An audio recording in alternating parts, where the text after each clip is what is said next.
povo samaritano teve origem na época da divisão da monarquia em Israel.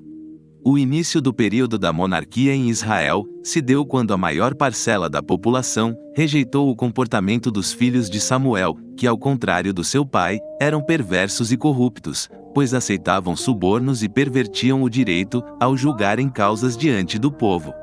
Assim, o homem de nome Saul, filho de Quis, foi subitamente levantado ao poder, reinando por 40 anos, cuja narrativa histórica tem início no primeiro livro de Samuel, no capítulo 10. O rei Davi e o rei Salomão governaram consecutivamente, num reino unificado, ou seja, num reinado que compunha todas as 12 tribos de Israel. Mas após a morte do rei Salomão, o seu filho Roboão impôs altas cargas tributárias aos seus súditos, cujas semelhanças ao Brasil são meras coincidências, motivo pelo qual as tribos mais afastadas da cidade de Jerusalém, capital de todo o reino, até aquela época, preferiram seguir a outro rei, ao homem de nome Jeroboão, o qual passou a governar as outras 10 tribos, excetuando somente as tribos de Judá e de Benjamim. Sendo assim, a nação de Israel foi dividida em 2 reinos. Eram eles, o reino do norte, o de Israel, com a capital em Samaria, e o reino do sul, o de Judá, com capital em Jerusalém. Durante o reinado de Salomão, Jeroboão se rebelou contra ele, aconselhado pelo profeta Aías, que lhe comunicou haver sido escolhido por Deus, para reinar sobre 10 das 12 tribos de Israel, tirando o poder de Salomão, como castigo por este ter adorado outros deuses, conforme o texto do primeiro livro dos Reis 11, versos 29 a 38. Sabendo disso, Salomão procurou matar Jeroboão, que fugiu e refugiou-se no Egito, onde permaneceu até a morte de Salomão, segundo descrito no primeiro livro de Reis 11, verso 40. Após a morte de Salomão, as 10 tribos de Israel não aceitaram seu filho Roboão como novo rei, pois se achavam subjugados duramente por Salomão, e Roboão declarou que reinaria com mais rigor ainda que seu pai. Primeiro livro dos Reis, 12, nos versos 11 a 14, então as 10 tribos aclamaram Jeroboão, que havia voltado do Egito, como seu rei, num reino que continuaria com o nome de Reino de Israel, também chamado de Reino de Efraim, por ser a tribo de Efraim a maior das 10 tribos, ou Reino das 10 tribos, ou Reino de Israel setentrional e, mais tarde, Reino da Samaria. 1 Reis 12, verso 20. Roboão reinaria unicamente sobre as tribos de Judá e Benjamim, num reino que passaria a chamar-se de Reino de Judá. Depois de ser aclamado rei pelas 10 tribos em Siquém, Jeroboão escolheu esta cidade como capital, na região montanhosa de Efraim, mas depois mudou a capital para Peniel. 1 Reis, verso 25. Jeroboão procurou impedir que os seus súditos tivessem que se deslocar ao templo de Jerusalém, capital do reino de Judá, para adoração. Temendo que isso pudesse promover a reunificação dos reinos, Jeroboão mandou erigir 2 santuários com bezerros de ouro no seu reino, em Dan, no norte do país, e outro, em Betel, no sul. 1 Reis 12, 28 e 29, conforme as palavras do mesmo profeta Aías, por Jeroboão não ter praticado boas obras em seu reinado, seria destituído e cairiam sobre ele e sua família os castigos de Deus. 1 Reis 14, do 7 ao 14. O reino do norte foi marcado por governantes que foram maus perante o Senhor. Práticas contrárias à palavra de Deus rapidamente se alastraram entre os israelitas. Como julgamento contra o pecado, Deus permitiu que o reino do norte sofresse opressão de outros povos. Então gradativamente o reino do norte foi sendo conquistado pelos assírios. Quando o reino de Israel tentou se rebelar contra o domínio assírio, o rei Salmaneser V sitiou Samaria. O rei assírio acabou morrendo nesse período e foi sucedido por Sargão II, e Samaria foi conquistada totalmente. Muitos cidadãos foram deportados de Samaria, enquanto que exilados de outras partes do Império Assírio foram levados para morar na antiga capital do Reino do Norte. Assim, os novos habitantes trouxeram para Samaria suas práticas idólatras. Logo a população israelita que havia permanecido em Samaria começou a se misturar com os estrangeiros, principalmente por meio do casamento. Consequentemente, deu-se origem a um povo misto e sincrético, características que marcaram os samaritanos a partir de então. A religião dos samaritanos. Mesmo antes da invasão da Assíria, o povo de Samaria já tinha problemas com misturas raciais, sociais e religiosas. Isto pois, ainda antes da intervenção do Império Assírio, em relação à recolocação de uma população estrangeira, os samaritanos já tinham construído seus próprios centros religiosos, em competição com o templo em Jerusalém. No entanto, obviamente foi após o completo domínio assírio, que essas misturas se intensificaram. Muitos dos remanescentes de Samaria não demoraram em abraçar os costumes pagãos. Naquele tempo começou a haver muitos ataques de leões na região de Samaria. Então as autoridades assírias associaram aqueles ataques a uma punição divina. Seja como for, os leões frequentemente eram usados por Deus como instrumentos de juízo. Conforme 1 Reis, capítulo 13, verso 24, e no capítulo 20, verso 36. Livro de Amós, capítulo 3, verso 12. Por isto, um sacerdote que tinha sido deportado de Samaria, retornou àquela região para servir em Betel, para ensinar o povo a temer ao Senhor, conforme o segundo livro dos Reis, capítulo 17, dos versos 25 a 28. Contudo, os imigrantes não se converteram totalmente à adoração a Deus, pelo contrário, eles continuaram com suas práticas religiosas, descrito em 2 Reis, capítulo 17, versos dos 29 aos 33. Então na prática, os samaritanos durante um bom tempo misturou a religião judaica com conceitos pagãos. Porém, nos tempos do Novo Testamento, os samaritanos eram extremamente monoteístas. Na observância de alguns pontos da lei de Moisés, eles eram até mais rígidos que os judeus. Oficialmente, os samaritanos consideravam somente o Pentateuco como escritura genuína e desprezavam o restante dos escritos do Antigo Testamento. Para os samaritanos, Moisés era o verdadeiro profeta. Eles advogavam que o Monte Gerizim era o autêntico local de adoração instituído por Deus, e não o Monte Sião em Jerusalém.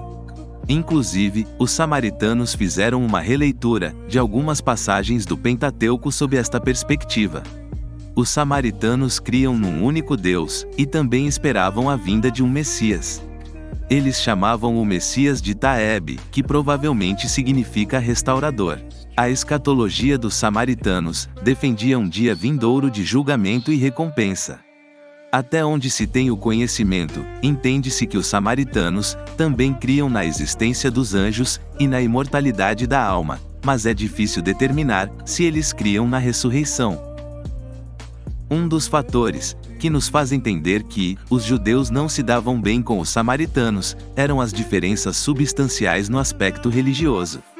De fato, após a queda de Samaria, na invasão do Império Assírio, muitos samaritanos misturaram o monoteísmo hebreu com o politeísmo dos povos pagãos que ocuparam aquela região. Porém, houve posteriormente um esforço para que os samaritanos fossem instruídos na lei de Deus, embora muitos deles continuassem a incorporar a adoração ao Senhor em suas práticas idólatras, conforme o segundo livro dos Reis, no capítulo 17, nos versos 24 ao 41. Com o tempo, os samaritanos edificaram seu próprio templo de adoração no Monte Gerizim e tiveram seus próprios sacerdotes.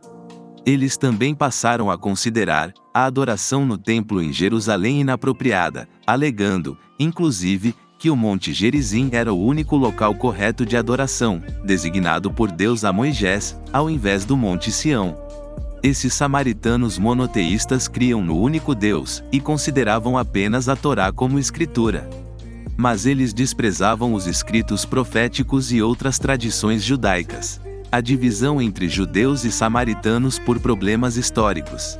Em terceiro lugar, os judeus não se davam com os samaritanos, por causa de alguns eventos históricos, que fizeram por aumentar a hostilidade entre os dois grupos. Quando os judeus voltaram do cativeiro babilônico, eles receberam permissão para reconstruir o templo e os muros da cidade de Jerusalém. Inicialmente, os samaritanos se apresentaram a Zorobabel, querendo ajudar os judeus na reconstrução do templo. Mas quando tiveram sua ajuda negada, Tão logo, eles começaram a fazer uma grande oposição contra os judeus, de maneira que fizeram com que a obra viesse a se atrasar, conforme o livro de Esdras, no capítulo 4, nos versos de 2 a 5. Também, quando Neemias começou a reconstruir os muros de Jerusalém, um de seus maiores opositores foi Sambalate, o governador de Samaria à época, conforme o livro de Neemias, nos capítulos 2, 4 e 6. A rivalidade entre judeus e samaritanos aumentou ainda mais, quando Esdras e Neemias procuraram enfatizar o zelo pela pureza do povo judeu, remanescente do cativeiro. Também naquele tempo, o neto do sumo sacerdote se casou com a filha de Sambalate e Neemias o expulsou. Neemias queria limpar o povo de toda influência estrangeira que pudesse perverter a adoração a Deus, descrito no livro de Neemias, no capítulo 13, dos versos 28 a 30. Estudiosos dizem que foi nesse contexto de rivalidade aguda, entre judeus e samaritanos, que o templo no Monte Gerizim foi edificado pelos samaritanos. Flávio Joséfo ainda destaca que os samaritanos recebiam de braços abertos os judeus que quebravam as leis judaicas. Isto obviamente fazia por aumentar o ódio dos demais judeus. Joséfo também escreve que os samaritanos eram interesseiros, eles se aproximavam dos judeus em tempos de prosperidade, mas que se afastavam quando os judeus eram perseguidos, e até se aliavam aos adversários dos judeus. Tempos depois, um dos governadores macabeus foi o responsável por destruir o templo dos samaritanos no Monte Gerizim. Um episódio que ocorreu provavelmente entre os anos 6 e 9 depois de Cristo, retrata bem a rivalidade entre judeus e samaritanos. Parece que um samaritano entrou no templo de Jerusalém e espalhou ossos humanos com a finalidade de profaná-lo. Os judeus não se davam com os samaritanos no tempo de Jesus. No tempo de Jesus, os evangelhos mostram como os judeus não se comunicavam com os samaritanos. Toda aquela rivalidade histórica culminou em comportamentos hostis de ambos os lados. Muitos judeus piedosos da Judéia e da Galiléia preferiam adotar uma rota maior, em determinado percurso, apenas para não passar pelo território samaritano, para não correrem o risco de se contaminarem cerimonialmente, por causa dos samaritanos hereges. Também é verdade que alguns samaritanos faziam de tudo para barrar os viajantes judeus.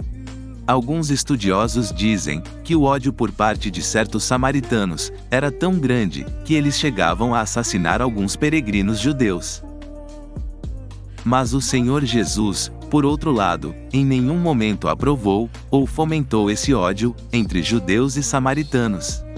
Jesus Cristo também anunciou o reino de Deus aos samaritanos. Ele esteve em Siquém, uma cidade que reunia muitos samaritanos. Sua hospitalidade, para com os samaritanos, chegou a impressionar a mulher em Samaria, junto ao poço de Jacó, conforme descrito no Evangelho de João, capítulo 4, no verso 9.